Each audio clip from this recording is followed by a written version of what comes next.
नमस्कार, आदाब। ऑडिशन के बाद चूल्हा चौका रसोई की महक में मैं शेफ संदीपन आपका स्वागत करता हूं। यहाँ हर रोज लगेगी 2 जायकेबाजों की क्लास, मगर आगे वही जाएगा जिसके स्वाद में होगा दम और जिसके लिए कुकिंग होगी साधना। तो आइए शुरू करते हैं इस स्वादिष्ट सफर को और बुलाते हैं अपने 2 जायकेबाजों को, जिनके नाम हैं आकांक्षा और रश्मि।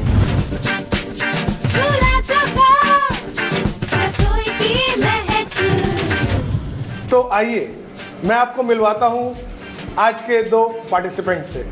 यहां पर दोनों पार्टिसिपेंट्स आ गए हैं और इनका नाम है रश्मि और आकांक्षा।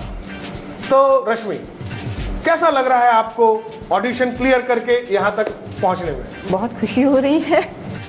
रश्मि, मैं आपको एक बात बता दूं, अगर आपने पिछले परफॉर्मेंस से बिलो आपने कुछ भी किया तो मुझे थोड़ा भी वक्त नहीं लगेगा आपको ये बोलने में कि आपके लिए सारे दरवाजे यहां बंद हो चुके हैं।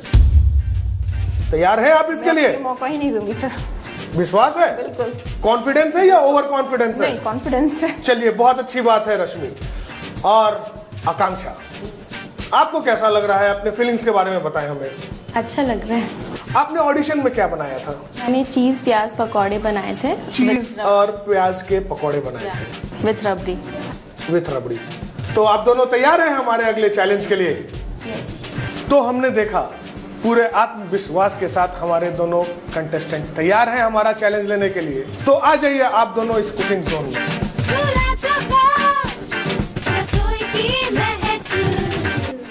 तो आकांक्षा और रश्मि, कुकिंग आपके लिए क्या मायने रखता है? Akanksha, actually it's very important because I want to be a chef. You want to be a chef? Yes.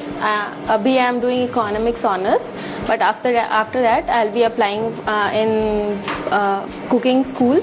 चलिए, अभी आप इकोनॉमिक्स ऑनर्स कर रही हैं और आप होटल मैनेजमेंट में जाना चाहती हैं और शेफ बनना चाहती हैं। मैं आपको बता दूं, डगर बहुत कठिन है। जा पाएंगी? हाँ। मगर मैं आपको कुछ शब्द हिदायत भी देना चाहूंगा।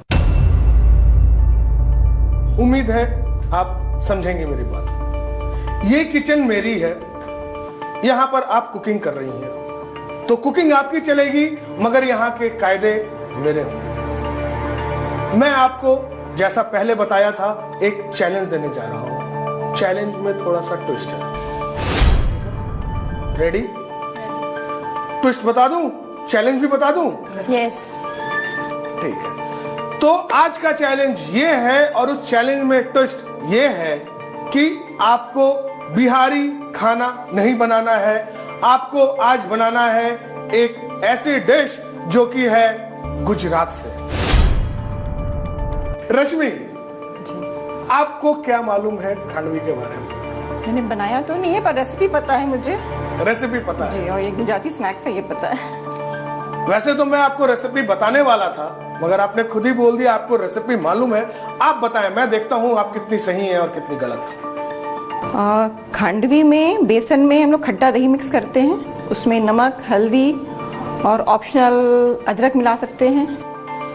बेसन में खट्टी दही, हल्दी नमक का घोल बनाते हैं। हाँ हाँ। और उसमें ऑप्शनल अदरक मिला सकते हैं, हींग मिला सकते हैं, ये ऑप्शनल है।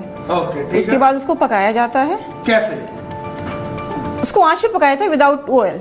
ठीक है, विदाउट ऑयल। उस बैटर को, उस घोल को, जो आपने बेसन का घोल बनाया है, उसको आप धीमी आंच पे पकाएंगी। धीमी आंच पे थिक कंसिस्टेंसी तक। यहाँ पर ध्यान रखने वाली बात यह है कि अगर तेज आंच पर इस घोल को पकाया जाए, यानी बेसन का एक घोल बनाया गया है, हल्दी, नमक, अदरक, खट्टी दही बनाकर, और उसको हम पका रहे हैं। तेज आंच पर पकाते ही जो बेसन है दही के अंदर इस घोल में, वो तुरंत फूलने लगेगा, स्वेलिंग होगी उसके ग्रेन्स में, और वो बहुत जल्दी गाढ़ा होगा और नीचे चिपकने भी लगेगा।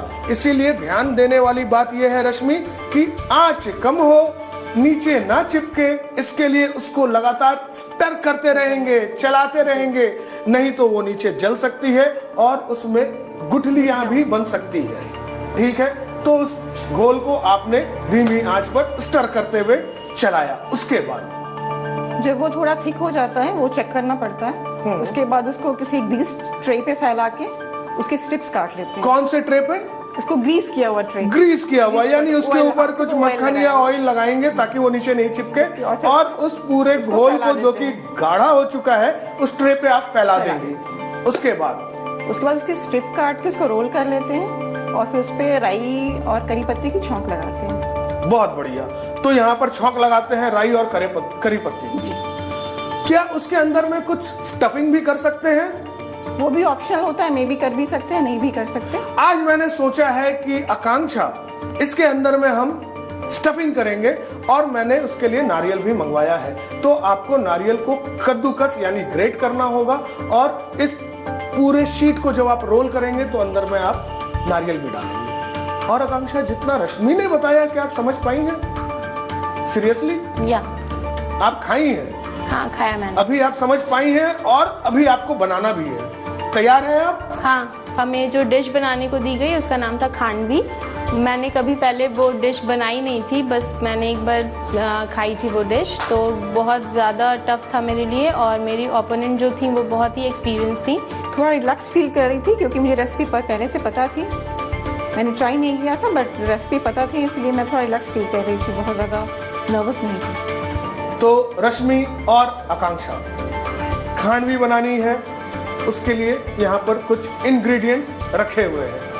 मैं आपको बता रहा हूँ क्या क्या इंग्रेडिएंट्स आपको मिल रहे हैं। आपके पास है नारियल, बेसन, राई, लाल मिर्च, तेल सरसों का भी है, रिफाइंड का भी है, कहाँ इस्तेमाल करना है मैं देखूंगा, हल्दी, खट्टी दही, धनिया पत्ती, नमक, हरी मिर्च। तो इन्हीं इंग्रेडिएंट से आपको बनाना है खांडवी। क्लियर है? कोई दिक्कत? रह गई बात कायदे और कानून की। पहला कायदा 30 मिनट। 30 मिनट से 1 सेकंड आगे नहीं, 1 सेकंड पीछे नहीं। दूसरा कायदा, सिर्फ खाना ही नहीं, मुझे अपना किचन जैसा अभी सुंदर दिख रहा है, आप दोनों सुंदर चेहरों के साथ खाना बनने के बाद भी ऐसा ही दिखना चाहिए। No mess, no unhygienic conditions. Clear है? बहुत बढ़िया। तो जब सब कुछ क्लियर हो ही चला है तो हम शुरू करते हैं, मगर शुरू करने के पहले मैं आपको थोड़ा समय देता हूं जब तक कि आप प्लानिंग कर लें इस डिश के बारे में। जब तक रश्मि और आकांक्षा करती हैं प्लानिंग, इस छोटे से समय में हम लेते हैं एक छोटा सा ब्रेक। तो आकांक्षा, आपने अपने आप को थोड़ा कम करके आंका है। आपके खांडवी के लिए